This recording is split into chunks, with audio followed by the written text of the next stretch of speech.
Assalamualaikum warahmatullahi wabarakatuh. Waalaikumsalam warahmatullahi wabarakatuh. Kami dari kelompok 6 ingin mempresentasikan hasil kerja kami yang bertujuh identifikasi dan interpretasi surat Al-Maidah ayat 1 dan hadis tentang menepati janji. Sebelumnya anggota kelompok yang pertama ada Miftah Laisa Parangi dengan NIM 2152 111 16. Saya sendiri Safina Paramawan dengan NIM 2152 111 44. Yang pertama, identifikasi dan interpretasi makna surat Al-Maidah yang pertama. Bisa dilihat ayat tersebut yang berarti, hai orang-orang yang beriman, jadilah akan-akan itu dihalalkan bagimu bila ternak kecuali yang akan dibacakan kepadamu. Yang demikian itu dengan tidak menghalalkan berburu ketika kamu sedang mengerjakan haji. Sesungguhnya Allah menetapkan hukum-hukum menurut yang menghendakinya. Selanjutnya di dalam surat Al-Maidah ayat 1 pula menyebutkan setiap akad yang dibentuk antar sesama hamba, misalnya akad amanah, jual beli, dan akad-akad lain yang diperbolehkan oleh syariat. Setelah itu surah ini diawali menggunakan perintah pada setiap orang yang beriman supaya memenuhi janji-janji yang sudah diikrarkan, baik janji pada Allah juga janji pada sesama insan. Wahai orang-orang yang beriman, penuhilah janji-janji, yaitu janji antara manusia dengan Allah, manusia menggunakan insan, dan manusia dengan dirinya sendiri. Selama janji-janji itu tidak melarangkan yang halal dan tidak menghalalkan yang haram. Di antara janji-janji Allah adalah ketetapan Allah untukmu. Artinya hewan ternak yaitu unta, sapi, dan kambing halal bagimu kecuali yang disembelih secara sah dan dianggap haram olehmu. Ayat tersebut berdasarkan surah ini juga dengan tidak menghalalkan berburu saat ihram untuk haji atau umroh. Sesungguhnya Allah memutuskan aturan halal dan haram menggunakan yang Dia kehendaki dari ilmunya dan hikmahnya. Selanjutnya, permulaan ayat ini memerintahkan kepada setiap orang yang beriman buat memenuhi janji-janji yang sudah dikirarkan, baik janji prasetya hamba pada Allah, juga janji dibentuk pada antara sesama insan, misalnya yang bertalian dengan perkawinan, perdagangan, dan sebagainya. Selama janji itu tidak melanggar syarat Allah, misalnya yang disebutkan pada hadis yang berbunyi, setiap syarat ikatan janji yang tidak sinkron menggunakan kitab Allah merupakan batil meskipun 100 macam syarat. Riwayat Al-Bukhari dan Muslim berdasarkan Aisyah radhiyallahu anha. Selanjutnya ayat ini mengungkapkan mengenai hewan-hewan yang halal dimakan.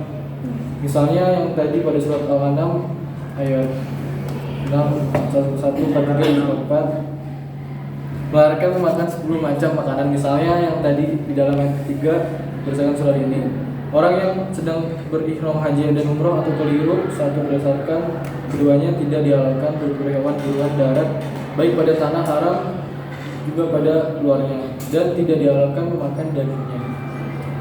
Bagi orang yang berada pada tanah haram sekalipun tidak sedang berihram, tidak dihalalkan berburu hewan buruan darat. Demikianlah Allah memutuskan aturannya dari kehendaknya buat permasalahan hambanya. Selanjutnya tafsir menurut tafsir Al-Madinah Al-Munawwarah. Nasihat pertama, surat ini mendorong orang-orang yang beriman melakukan semua akad dan perjanjian ini mencakup semua perjanjian yang dibuat Allah kepada hamba-hambanya dan hukum-hukum yang dibuat untuk mereka dan para sahabat mereka, seperti akidah, akta jual beli, dan perjanjian hukum lainnya. Dan sebagian dari anugerah dan pengibaran yang Tuhan berikan kepada hamba-hambanya, Dia memberikan mereka segala sesuatu, termasuk kebaikan dan keuntungan seperti unta, sapi, kambing, domba, dan hewan sejenisnya. Semuanya halal kecuali keselamatan dari Allah. Sebagaimana orang yang berihram haji, umroh, dan atau keduanya dilarang berburu, bahkan jika perburuannya berada di luar tanah suci. Kedua, menurut tafsir Al-Muyassar, wahai orang-orang yang beriman pada Allah dan Rasul-Nya dan menjalankan syariatnya, sempurnakanlah perjanjian-perjanjian Allah yang dipertegas berupa keimanan terhadap ajaran-ajaran syariat, kepercayaan, dan ketundukan kepadanya. Dan penuhilah perjanjian sebagai kalian atas bagaimana yang lain berupa amanat, jual beli dan akad lainnya yang tidak bertentangan menggunakan kitabullah dan sunnah rasulnya. Wah, sungguh Allah sudah menghalalkan bagi kalian hewan ternak seperti unta, sapi dan kambing kecuali apa yang sudah dijelaskan pada kalian, yaitu diharamkan bangkai, darah dan lainnya. Diharamkannya hewan buruan saat kalian tengah pada syarat ihram. Sesungguhnya Allah memutuskan aturan apa saja yang dikehendakinya, sinkron menggunakan pesan yang tersirat dan keadilannya. Selanjutnya identifikasi hadis tentang mendapati janji dijelaskan oleh Bani. Baik, saya akan lanjutkan. Selanjutnya adalah identifikasi hadis tentang mendapati janji.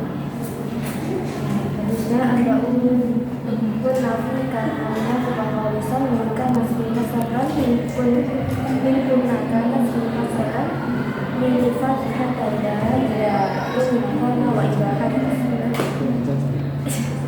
wa ibahat berdasarkan apa wa ibahat ahada badara wa ibahat sahaja.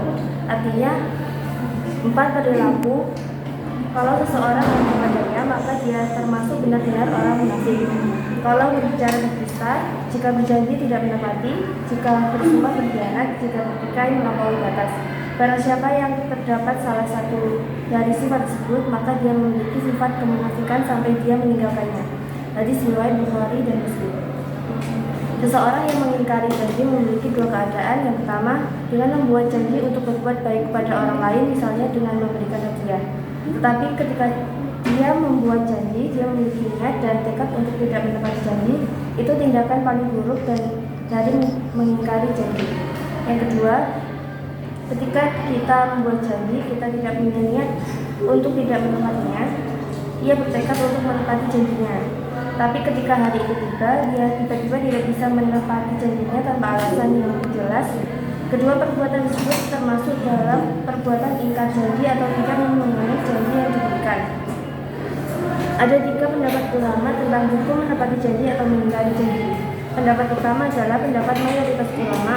Ulama jumhur mengatakan bahwa hukum memenuhi janji untuk berbuat baik hanya kepada orang lain adalah sunnah mustahab, bukan kewajiban. Hanya janji untuk berbuat baik kepada orang lain. Pendapat kedua berpendapat bahwa jika suatu janji menyebabkan orang lain berbeda dengan cara tertentu, hukum memenuhi janji itu adalah kewajiban. Dan jika janji itu tidak dipenuhi, orang itu akan menderita kerugian atau mengalami kesulitan. Imam Malik rahimahullah. Pendapat ketiga menyatakan bahwa memenuhi janji hukum adalah wajib dan melanggar janji hukum adalah ilegal. Dan waras alam, pendapat ketiga ini yang paling kuat, karena ingkar janji adalah tanda kemunafikan. Juga melanggar janji seperti berbohong sambil berbohong adalah haram. Karena itu tidak mungkin dikatakan bahwa ingkar janji itu tidak haram, hanya makhluk misalnya. Lebih khusus lagi, melanggar janji adalah haram dan sebaliknya, dan menepati janji adalah kewajiban. Oleh karena itu, umat Islam harus berhati-hati jika membuat janji, karena menepati janji adalah kewajiban dan melanggar janji adalah haram. Umat Islam tidak mudah menjual janji, melupakan atau mengingkari janjinya sendiri. Selanjutnya, keutamaan menepati janji. Yang pertama, kita dapat menghindari kemunafikan dengan menepati janji, karena bertingkah seperti orang munafik adalah bagian dari mengingkari janji. Yang kedua, menepati janji kita membebaskan kita dari tuntutan dunia dan akhirat.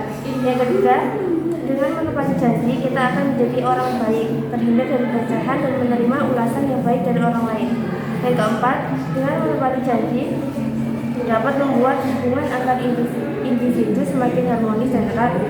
Menepati janji berarti menghormati, menghargai, dan menghormati orang. Yang kelima, dengan menepati janji kita orang lain akan mempercayai kita. Kepercayaan adalah modal terpenting untuk mencapai kebaikan dalam hidup ini dan selanjutnya. Yang keenam, menepati janji kita menggolongkan sebagai orang yang berakal. Dan yang terakhir, jika Anda menepati janji, Anda akan terhindar dari dosa besar dan akan diprioritaskan.